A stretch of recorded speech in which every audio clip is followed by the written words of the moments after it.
Jesus is very freaked out by what he hears. Later, a girl named Red invites Butters to her birthday party, but says Butters has to get her a specific Labubu as a gift. Love it.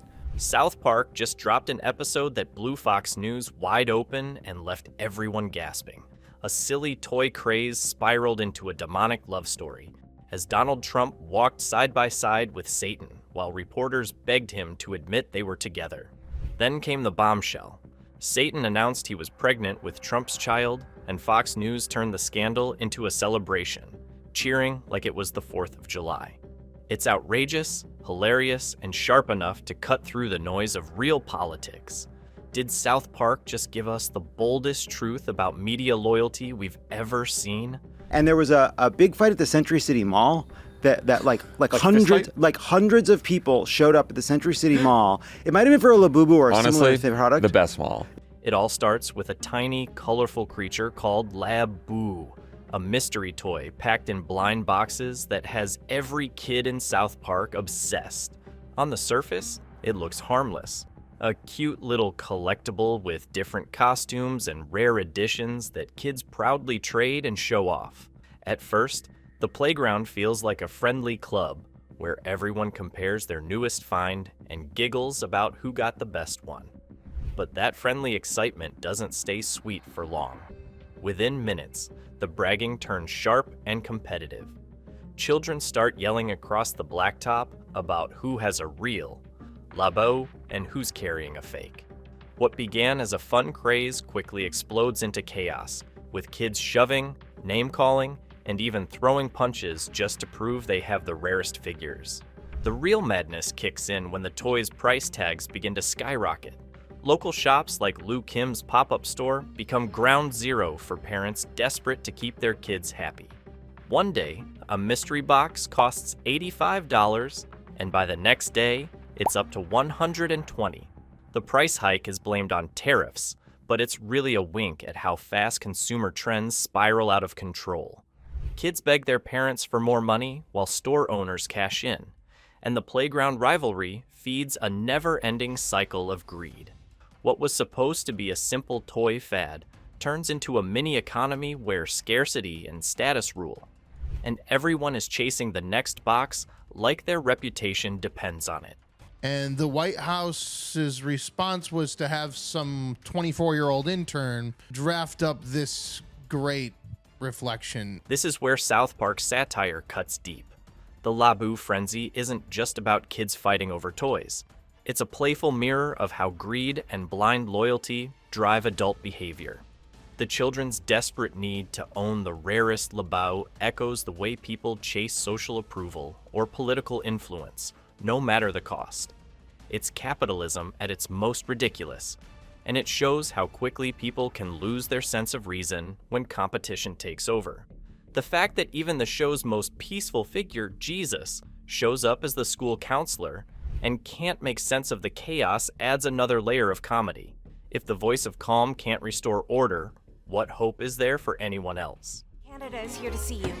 Mr. President! Let the Streisand effect begin! What a genius political maneuver. The episode takes a wild turn when the toy chaos suddenly collides with national politics. Cameras follow President Trump as he steps off Air Force One looking smug, with none other than Satan casually walking beside him. Reporters shout questions, and Fox News anchors can barely contain their excitement.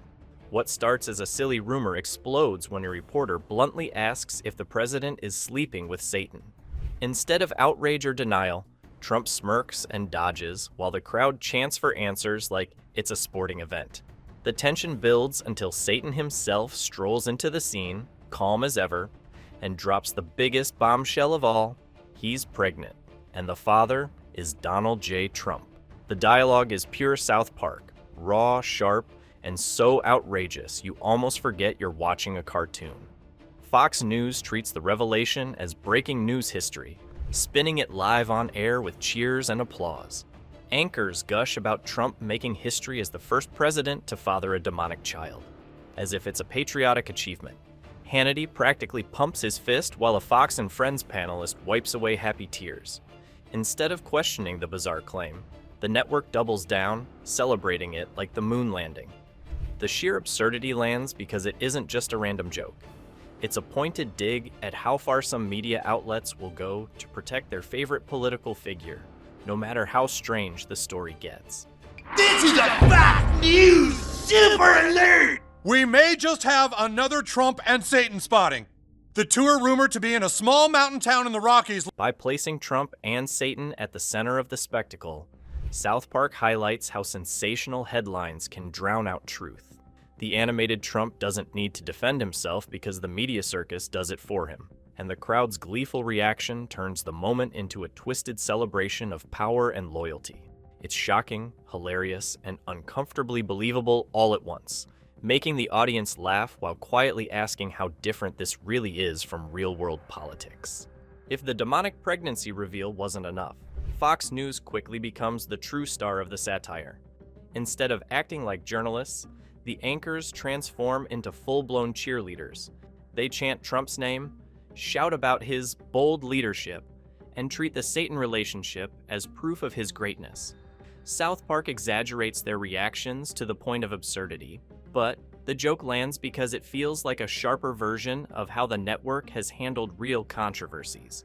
No matter what Trump does, lie, brag, or claim the impossible, Fox spins it into a victory. The show captures this with ruthless precision. When Satan confirms he's carrying Trump's child, the newsroom erupts in applause. Kid Rock even makes a cameo to share his joy, calling it the proudest day for America. Instead of asking hard questions, the anchors bask in the chaos, turning scandal into celebration. It's a savage parody that calls out blind loyalty and the collapse of objective reporting. By the end, Fox News is no longer a news outlet in the story. It's a character, and the biggest joke of the night. South Park uses humor to expose how easily media can blur the line between coverage and worship. The message is clear and biting. When loyalty replaces truth, even the most outrageous claims become headlines, and the audience is left wondering who's really in control of the story. I will know!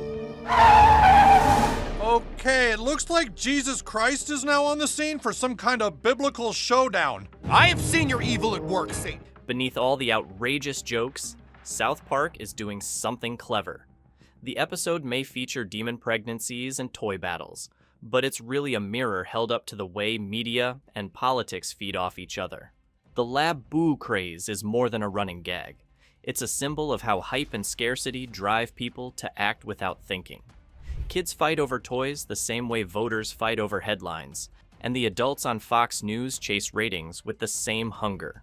By exaggerating every detail, the show turns a silly collector fad into a warning about how easily loyalty and greed can overpower reason. What makes it sting is how familiar it feels. We've all watched news channels twist stories to fit a narrative, or seen people defend their favorite public figure no matter what happens. South Park captures that with its trademark mix of absurdity and sharp insight. The blind devotion to LaBoo toys mirrors the blind devotion to political personalities, and the demonic twist, Trump literally bound to Satan, pushes the idea to its extreme, asking viewers to think about what it really means to cheer for someone without question. It's funny, but it's also uncomfortably close to reality, which is exactly why the satire lands so hard. Adults are lining up by the hundreds. The mall had to kick everyone out and start the line over because it became so contentious. It was basically a riot. For these little dolls, Sounds like a Beanie Baby. Adding to the chaos are the unexpected cameos that only South Park could pull off. Jesus shows up as the school counselor, completely lost as kids scream about knockoff toys. His attempts at peace, quoting scripture while trying to understand what a LaBoo is, fall flat and highlight how authority figures can be useless when the crowd has already gone wild. It's a small but brilliant detail, showing that even spiritual calm can't stop consumer madness. Then comes Kid Rock, popping up on Fox News to celebrate Trump's demonic love story like it's the Super Bowl. He gushes with excitement, declaring how proud he is to learn the president has been with Satan all along. His cameo turns the absurdity up another notch, proving that celebrity endorsements can turn even the strangest scandal into entertainment. These appearances aren't random. They're South Park's way of showing how media and pop culture blend into a single noisy spectacle. By throwing in figures like Jesus and Kid Rock, the show underscores its central point. When the world is obsessed with fame and hype, nothing is too strange to become a headline. Authority, religion, celebrity, it all gets swept into the same circus. The laughter these cameos bring isn't just from surprise, it's from recognizing how easily real-life culture turns the bizarre into must-watch news.